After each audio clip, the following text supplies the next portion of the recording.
4월 26일 수요일 오늘 만나 성경 말씀은 민수기 18장 25절에서 29절까지입니다.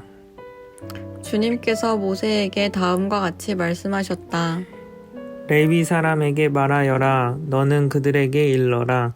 너희가 이스라엘 자손에게서 내가 너희에게 유산으로 주는 열의 하나를 받을 때에 너희는 열의 하나 받은 것에서 10제목을 나 주에게 들어 올려 바치는 제물로 드려라. 나는 너희가 바치는 그 제물을 너희가 타작 마당에서 떼어낸 곡식처럼 포도 짜는 틀에서 떠낸 포도주처럼 여길 것이다. 이렇게 너희는 이스라엘 자손에게서 받는 모든 것에서 열의 하나를 떼어 나 주에게 들어 올려 바치는 제물로 드리고 나 주에게 드린 그 제물은 제사장 아론의 몫으로 돌려라. 너희는 주의 몫으로는 너희가 받는 모든 것 가운데서 가장 좋고 가장 거룩한 부분을 들어 올려 바치는 제물로 모두 바쳐야 한다. 아멘. 오늘 만나로 만나주시는 하나님을 기대합니다. 식사하셨어요? 진지 드셨나요? 우리는 이렇게 인사 나누곤 합니다. 먹고 사는 문제가 얼마나 중요한지 우리 인사에도 담겨 있습니다. 이스라엘 백성들이 광야 생활을 시작하며 가장 먼저 만나게 된 문제도 먹고 마시는 문제였습니다. 예수님이 공생애를 시작하며 가장 먼저 받으셨던 시험도 돌이 떡이 되게 하라 였습니다. 2000년이 지난 지금도 여전히 우리는 같은 고민과 문제를 안고 살아갑니다. 우리 주님께서는 우리의 이런 연약함을 아시고 말씀하셨습니다. 마태복음 6장의 말씀입니다. 그러므로 무엇을 먹을까, 무엇을 마실까, 무엇을 입을까 하고 걱정하지 말아라. 이 모든 것은 모두 이방 사람들이 구하는 것이요. 너희의 하늘 아버지께서는 이 모든 것이 너희에게 필요하다는 것을 아신다. 너희는 먼저 하나님의 나라와 하나님의 의를 구하여라. 그리하면 이 모든 것을 너희에게 더하여 주실 것이다. 하나님께서는 하나님이 입히시고 하나님이 먹이신다는 것을 우리에게 여러 번 반복적으로 가르쳐 주셨습니다. 그중 하나가 바로 어제와 오늘의 말씀인데요.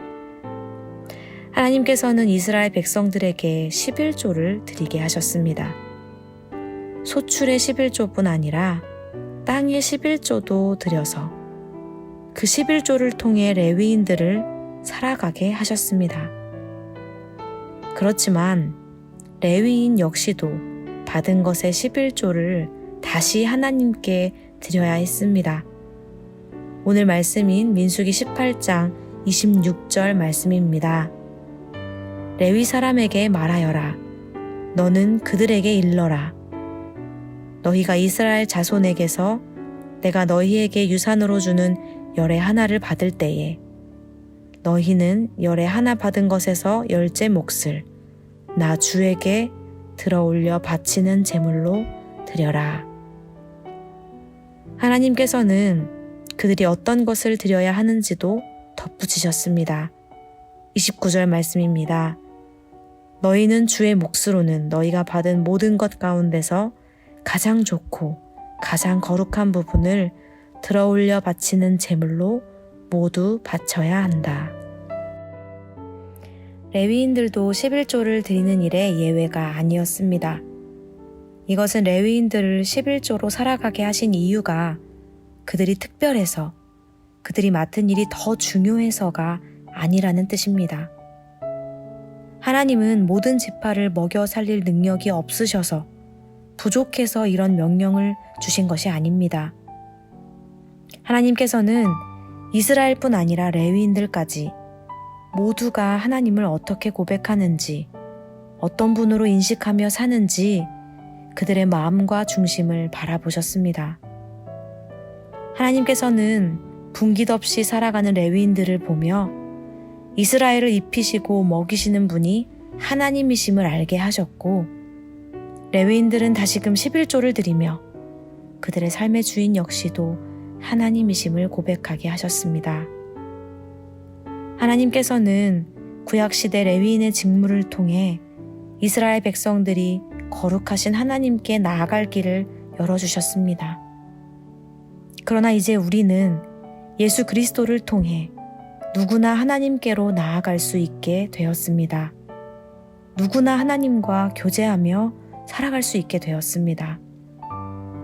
하나님께서는 하나님의 사랑과 은혜는 깨닫지 못한 채 형식만 지키려는 자들을 비판하셨습니다. 마태복음 23장 23절 말씀입니다. 율법학자들과 바리새파 사람들아, 위선자들아, 너희에게 화가 있다. 너희는 박하와 회향과 근체의 11조는 드리면서 정의와 자비와 신의와 같은 율법의 더 중요한 요소들은 버렸다. 그것들도 소홀히 하지 않아야 했지만 이것들도 마땅히 행해야 했다. 사랑하는 성도 여러분, 우리를 살아가게 하시는 분은 하나님이십니다. 우리를 입히시는 분은 하나님이십니다. 그 하나님은 부족함이 없으신 온 세상을 창조하시고 주관하시는 하나님이십니다. 우리가 누리는 모든 것들이 하나님께로부터 왔음을 고백하며 이 시대의 레위 지파처럼 살아가기를 소망합니다. 하나님께서 주시는 것으로 만족하고 하나님의 뜻을 헤아리며 하나님께 드리기를 기뻐하는 삶 살아가기를 소망합니다. 기도하겠습니다. 레위인들을 분깃 없이도 살아가게 하셨던 하나님, 우리를 살아가게 하시는 분이 하나님이심을 고백합니다. 내가 가진 일부를 하나님께 드리는 삶이 아니라 우리가 누리는 모든 것들이 하나님께로부터 왔음을 고백하는 삶 살아가길 소망합니다. 예수님의 이름으로 기도합니다. 아멘. 이제 두 가지의 기도 제목으로 함께 기도하겠습니다. 첫째로 말씀을 기억하며 기도하기 원합니다. 하나님을 삶의 주인으로 고백하며 레위 지파처럼 살아가게 하옵소서. 둘째로 다음 세대와 광성학원을 위해 기도하기 원합니다. 앞으로의 진로와 비전을 두고 고민할 때에 삶의 주인 되신 하나님께 묻고 구하며 하나님의 뜻을 분별하게 하옵소서. 이렇게 기도하신 후에 각자의 기도 제목으로 기도하시겠습니다.